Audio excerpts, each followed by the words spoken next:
तमोह की बड़ी खबर के साथ उपचुनाव के लिए वोटिंग मतगणना शुरू हो चुकी है। पॉलिटेक्निक परिसर में मतों की गिनती शुरू हो चुकी है। परिणाम आने के बाद जुलूस निकालने पर हालांकि प्रतिबंध रहेगा। बीजेपी से राहुल लोधी और कांग्रेस के अजय टंडन के बीच मुख्य मुकाबला है। तो दमोह उपचुनाव के लिए मतगणना शुरू हो चुकी है और 17 अप्रैल को यहां पर वोटिंग हुई थी। जनता ने यहां पर वोट डाल दिया, लेकिन आज ये स्थिति स्पष्ट होगी कि जनता ने आखिर किसे चुना है।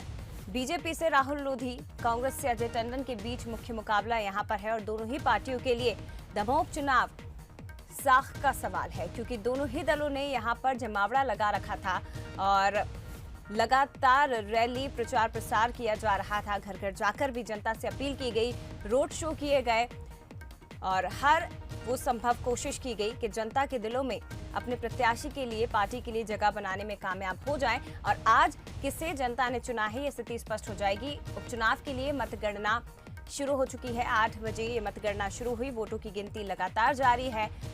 पॉलिटेक्निक मैदान पर ये मतगणना हो रही है। बीजेपी से राहुल लोधी, कांग्रेस के अजय टंडन, यहाँ पर इनके बीच में मुख्य मुकाबला है और ये तस्वीरें अंदर की आपको दिखा रहे हैं, जहां पर मतगणना शुरू हो चुकी है। और हालांकि कोविड गाइडलाइंस का भी पूरा ध्यान रखा जा रहा है।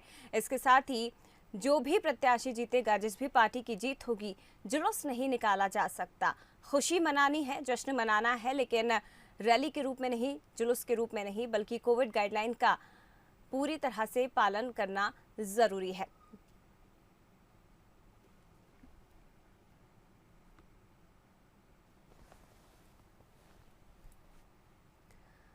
और चलिए रुक करते हैं हर शहर हर खबर का।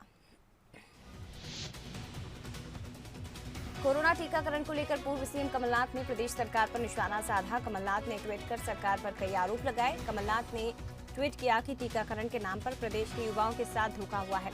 1 मई से टीकाकरण की बात झूठी निकली। कई राज्यों ने वैक्सीनेशन प्रोग्राम टाल दिए। अंतिम चरण के चुनाव के दौरान की गई घोषणा की सच्चाई सामने आई और इस मामले में सुप्रीम कोर्ट संज्ञान ले।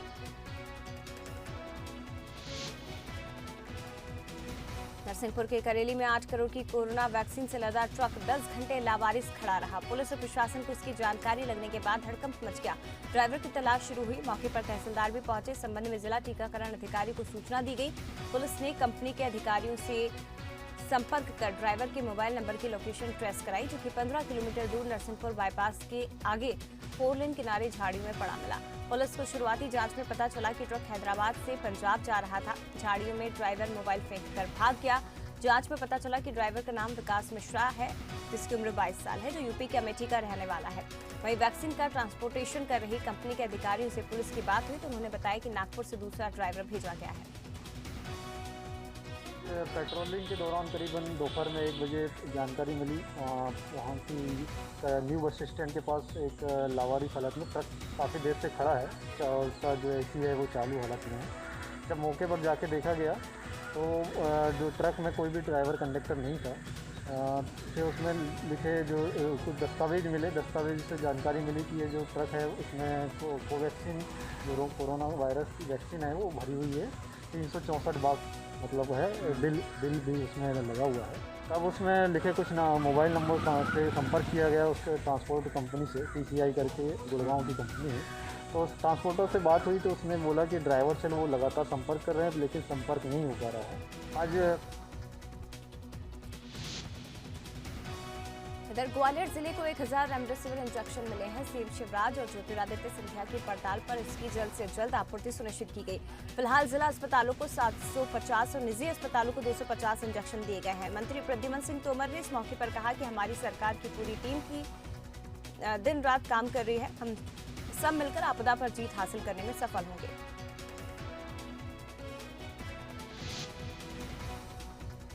चाचौड़ा के पास NH 46 पर सड़क हादसा हुआ। तेज रफ्तार कार पलट गई। हादसे में 3 लोग घायल हो गए। इन्हें इलाज के लिए बीनागंज अस्पताल में भर्ती किया गया है। कार सवार गुना से मुंबई जा रहे थे। चरणपुर गांव के पास ये हादसा हुआ। हादसे में कार को भी नुकसान पहुंचा है।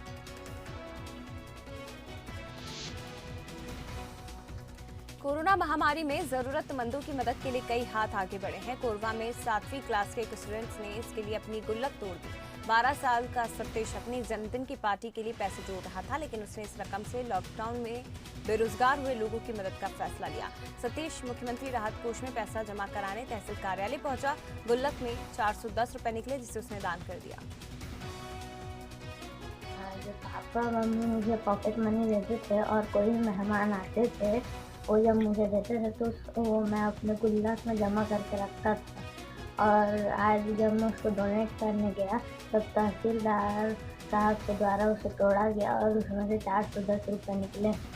मैं यही मैसेज देना चाहता हूँ कि आप जितना हो सके उतना मुख्यमंत्री सहायता कोष या फिर प्रधानमंत्री सहायता कोष में जमा करें और घर पे रहे, सुरक्षित रहें, मास्क और ग्लव्स का उपयोग करें। जबलपुर में शादी समारोह के दौरान तब हड़कंप मच गया जब पुलिस बिन बुलाए मेहमान की तरह पहुंची। शादी समारोह में सिर्फ 50 लोगों के शामिल होने की इजाजत थी, लेकिन वहां 100 लोग मौजूद थे। पुलिस ने आयोजकों के खिलाफ मामला दर्ज किया है। मामला हनुमानताल थाना क्षेत्र का, जहां राजेश सोनकर अपनी 2 बेटियों की शादी कर रहे थे। उन्होंने प्रशासन से इसकी सशर्त अनुमति ली थी। शादी में मास्क और सोशल डिस्टेंसिंग की अनदेखी हो रही थी, जिसके चलते पुलिस ने आयोजकों के खिलाफ मामला दर्ज किया। इधर मंडला में कोरोना कर्फ्यू के दौरान संक्रमण रोकने के हर संभव प्रयास किए जा रहे हैं। शहर में जहां नगर निगम युद्ध स्तर पर मुख्य चौक चौराहों गलियों को सैनिटाइज करा रहा है, तो वहीं पुलिस ने भी मोर्चा संभाला है। लोगों से घरों में रहने, मास्क, सोशल डिस्टेंसिंग, वैक्सीनेशन की अपील की जा रही है। बता दें कि प्रदेश के बाकी जिलों की तरह मंडला में भी कोरोना संक्रमण तेजी से फैल रहा है। संक्रमण रोकने के हर संभव प्रयास किए जा रहे हैं। सिवनी का मुस्लिम यूनाइटेड फ्रंट कोरोना काल में फरिश्ता बनकर आया। संकट की घड़ी में एकता और मानवता की मिसाल पेश की। ऑक्सीजन की कमी के लिए भटक रहे मरीजों के परिजनों को 120 ऑक्सीजन सिलेंडर दान किए। संगठन की ओर से जयपुर जाकर कई ऑक्सीजन सिलेंडर खरीदे गए, जिससे सिवनी में कई लोगों की जान बची। संगठन की ओर से पिछले साल भी लॉकडाउन के दौरान पैदल घर लौट रहे मजदूर परिवारों को खाना और राशन वितरित किया गया था। अल्लाह का शुक्र ये है कि 10-12 सिलेंडर लेके काम शुरू किए। आज लगभग हमारे पास 60-70 सिलेंडर हैं और उससे ज़्यादा भी जो लोगों ने हमको दिए। फिर हम लोगों ने बाहर से भी सिलेंडर बुलाए, तकरीबन 100 से ऊपर सिलेंडर हमने बुलाए, लेकिन वो सिलेंडर जो है कुछ बरघाट में चले गए हैं, कुछ कालीवाड़ा में चले गए हैं, कुछ मोहल्ला वाइज चले गए हैं, ताकि सबके बर्डन कम हो। शहर में, ज़िले में बहुत सारी जगह में वो सिलेंडर हमने अलग अलग जगह लोगों ने ले लिए और वो अपने हिसाब से समाज सेवा कर रहे हैं। कोरोना कर्फ्यू और लॉकडाउन के चलते रक्तदान शिविरों की कमी हो गई है। वैक्सीन लगवाने के बाद भी कुछ दिनों के लिए रक्तदान नहीं किया जा सकता। ऐसे में ब्लड बैंकों में खून की कमी हो गई, जिसे दूर करने के लिए बदनावर में रक्तदान शिविर लगाया गया। घटगारा गांव में लगाए गए इस शिविर में बड़ी संख्या में लोगों ने रक्तदान किया।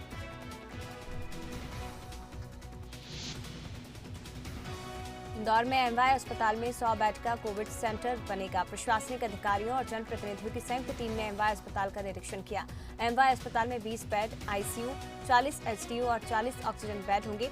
मंत्री तुलसी सिलावट ने बताया कि एमवाय में अधिकारियों को 36 घंटे में कोविड केयर सेंटर बनाने के निर्देश दिए गए हैं। प्रशासन के निर्देश पर एमवाय में 100 बेड का कोविड सेंटर बनाया जाएगा। प्रशासन की इस पहल से होम आइसोलेशन में रह रहे लोगों को कोविड सेंटर में अच्छा इलाज मिलेगा। आप खुद जानते हैं कई दिनों से थोड़ी दिक्कत चल रही थी। एक निर्णय पे हम पहुँचे हैं, जिस महाराजा यशवंतराव ठाकुर को 100 बेड का कोविड अस्पताल में इसको तब्दील करेंगे, जिसमें से आईसीयू रहेंगे 20, एचडीयू रहेंगे 40 और ऑक्सीजन के रहेंगे 40। हाँ, 5वां और 6ठा फ्लोर ये प्रयास कर रहे हैं और ये मंडे या ट्यूसडे इसको प्रारंभ करने का पूरा प्रयास किया जाएगा। सारे अधिकारियों को निर्देश हम दे चुके हैं। जबलपुर में 2 दिन बाद फिर से वैक्सीनेशन का काम शुरू हुआ। टीका लगाने के लिए सीनियर सिटीजन और 45 साल से ज्यादा उम्र के लोग सेंटर पर वैक्सीन के लिए पहुंचे। वैक्सीनेशन के लिए जिले में 64 सेंटर बनाए गए हैं, जहां भीड़ देखी गई। जिन लोगों ने ऑनलाइन रजिस्ट्रेशन कराया था, उनके अलावा भी सेंटर पर आकर कई लोगों ने अपना रजिस्ट्रेशन कराया, जिसके कारण सेंटर्स पर भीड़ इकट्ठा हो गई। हालांकि इस दौरान डॉक्टर्स बार बार लोगों से सोशल डिस्टेंसिंग का पालन करने की अपील करते रहे, लेकिन वैक्सीन लगवाने आए लोग जल्दबाजी कर रहे थे और इस वजह से काफी देर तक गहमा गहमी का माहौल रहा। साल के से 45 के बीच का जो दायरा था, उस हिसाब से गवर्नमेंट ने जो स्टार्ट किया था वैक्सीन, तो इसमें क्या हुआ था कि सुविधाओं को देखते हुए फिर गवर्नमेंट ने क्या किया कि भीड़ ना हो या वैक्सीन का कोई परेशानी ना आए लोगों को, इसलिए 3 तारीख को 3 मई का समय दिया है। और इसके बाद अभी जो 2 दिन बंद था वैक्सीन, इस कारण से काफ़ी लोगों की भीड़ भाड़ लगी है और इससे काफ़ी प्रकार की लोगों को परेशानी आ रही है। और सारी सुविधाएं तो विक्टोरिया हॉस्पिटल में जो वैक्सीन कर रहे हैं काफ़ी अच्छा है और लोगों को इसको काफ़ी बेनिफिट मिल रहा है। स्थिति ऐसी है भैया, भीड़ भाड़ बहुत ज़्यादा है और पब्लिक सोशल डिस्टेंसिंग का पालन नहीं कर रही है। हाँ, तो मेरा यही अनुरोध है कि लोगों को बताया जाए कि भाई सोशल डिस्टेंसिंग पालन करो और देखो आप कितनी महामारी कैसे फैल रही है, हैं, उस हिसाब से थोड़ा सा अलर्ट रहो।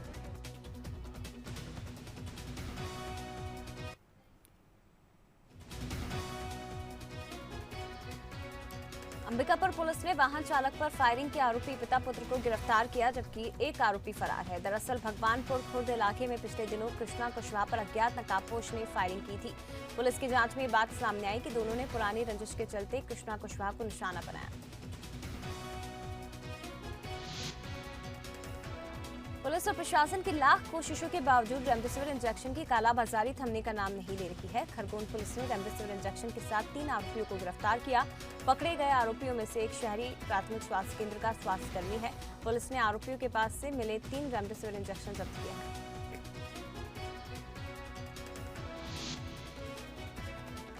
3 तलाक पर कानूनन रोक के बाद भी ऐसे मामले सामने आ रहे हैं। राजपुर पुलिस ने 3 तलाक का मामला दर्ज किया है। पुलिस के मुताबिक कुक्षी निवासी मोहिना के शौहर ने उसे 3 तलाक बोलकर घर से निकाल दिया। उसकी रिपोर्ट पर पुलिस ने पति, सास और ससुर को आरोपी बनाते हुए मामला दर्ज किया है। 3 साल से मेरी शादी से परेशान थी। बहुत दुख तकलीफ के बाद भी मैं वहाँ रह रही थी। मेरे को वहाँ पर खाने पीने को कुछ नहीं देते थे। अच्छा। भूख ही रखते थे कई दिन, फिर भी मैं वहाँ रह रही थी। उनकी बस यही मांग थी कि मैं मेरे बाप के घर से पैसा ले जाऊँ और उनको दे दूँ, और दिया भी, कई बार दिया उनको मैंने, पर उनकी मांग हमेशा बढ़ती ही गई।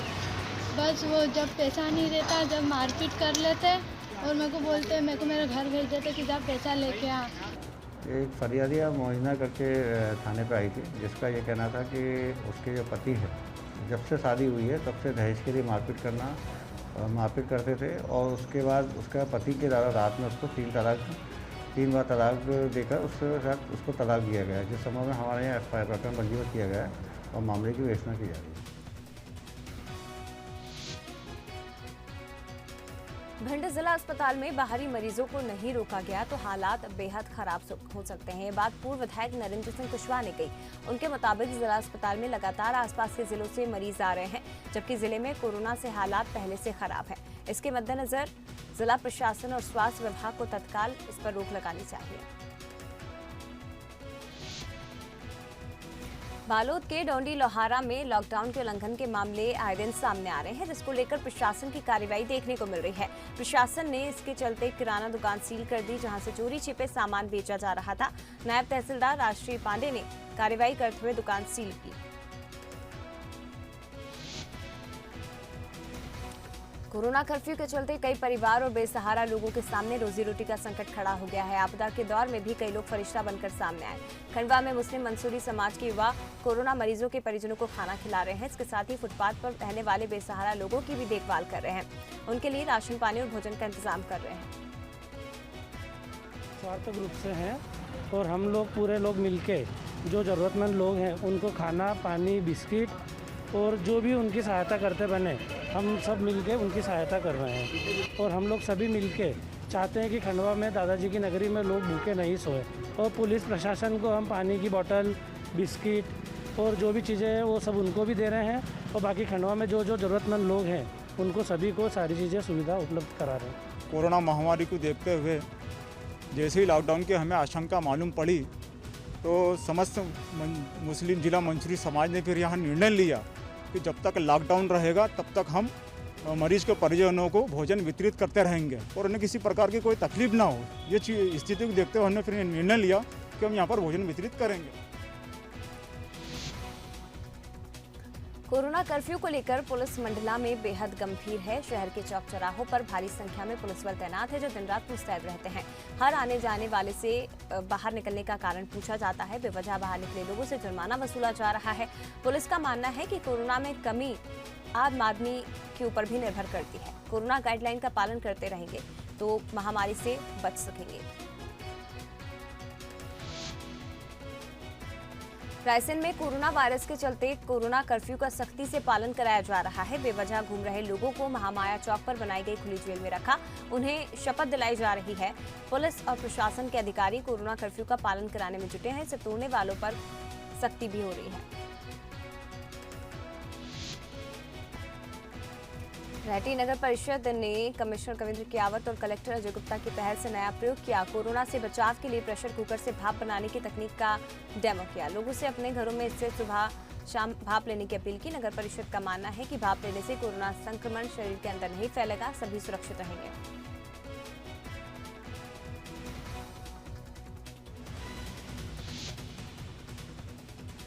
रेमडेसिविर इंजेक्शन को लेकर राहत मिली है। देर रात रेमडेसिविर इंजेक्शन सेट हैंगर पहुंची। विमान से रेमडेसिविर के करीब 116 बॉक्सेस भोपाल आए हैं। यहां से बॉक्सेस दूसरे मेडिकल कॉलेज और कोविड सेंटर में भेजे जाएंगे। इंदौर, विदिशा, रतलाम, उज्जैन, सागर भेजे जाएंगे। भोपाल को भी करीब 24 बॉक्स मिलेंगे।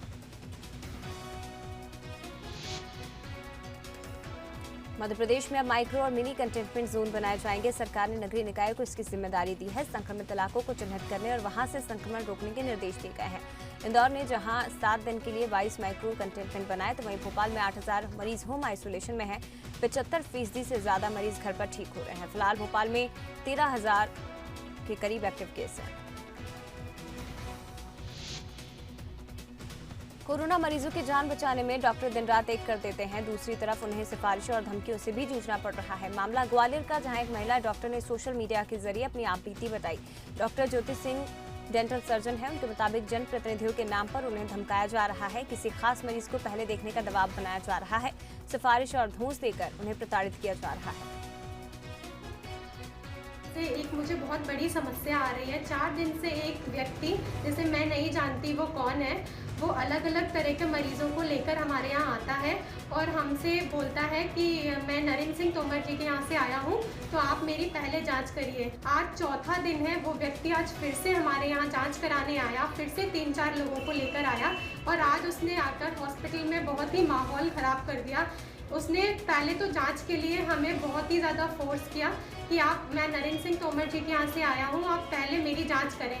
बाहर इतनी लंबी लाइन थी और उनसे पहले 2 प्रेग्नेंट लेडीज़ भी खड़ी थी, जिनकी जांच करना अनिवार्य था क्योंकि उनका आखिरी महीना चल रहा था।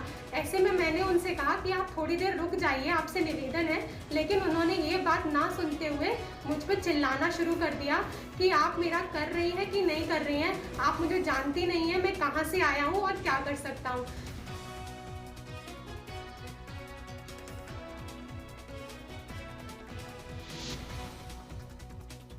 खंडवा ऑयल मिल में आज सुबह तड़के 5 बजे भीषण आग लग गई। देखते ही देखते उसने आसपास के क्षेत्र को चपेट में ले लिया। मामले का पता चलते ही फायर ब्रिगेड की टीम मौके पर पहुंची।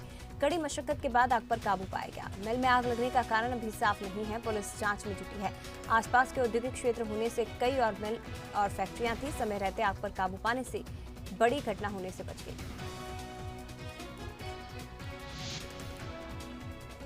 कोरोना के चलते नेपानगर में रेल सेवा पर सबसे ज्यादा असर पड़ा है। पिछले साल के लॉकडाउन में ही 10 ट्रेनों का स्टॉपेज नेपानगर स्टेशन से खत्म किया गया। वहीं अब सिर्फ कुशीनगर एक्सप्रेस ही नेपानगर रेलवे स्टेशन पर रुक रही है। उसका स्टॉपेज भी 1 मई 2021 से बंद है। नेपानगर विधायक सुमित्रा कासरेकर ने इस पर चिंता जताई और सरकार से नेपानगर में रेल सुविधाएं बढ़ाने की मांग की है।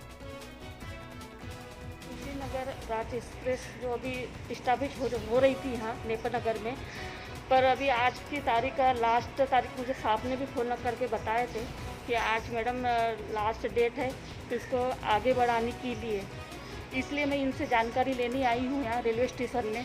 और अभी मेरी DRM साहब से बात हुई, उनको एक चिट्ठी भी लिखी हूँ और ज्ञापन भी देने आई हूँ। उन्होंने आश्वासन दिए मुझे DRM साहब ने कि इसकी तारीख और आगे बढ़ाएंगे। प्रदेश में कोरोना कर्फ्यू के बीच ऐसे लोग हैं जो कोरोना के खतरे और इसकी गंभीरता को नहीं समझ रहे। दमोह के घंटाघर इलाके में एक शख्स तलवार लहराते हुए पकड़ा गया। युवक का नाम मन्नू लाल है, जो खुद को माता का भक्त बता रहा था। पुलिस ने युवक की तलवार जब्त करते हुए उसके खिलाफ कड़ी धाराओं में मामला दर्ज किया। हालांकि पुलिस उसकी मानसिक स्थिति कमजोर होने की बात कर रही है।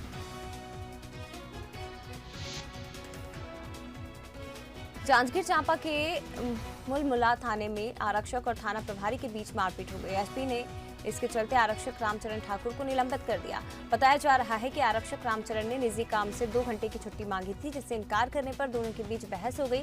नौबत मारपीट तक पहुंच गई। मामले की गंभीरता को देखते हुए एसपी ने आरक्षक को निलंबित कर घटना की जांच के आदेश दिए हैं।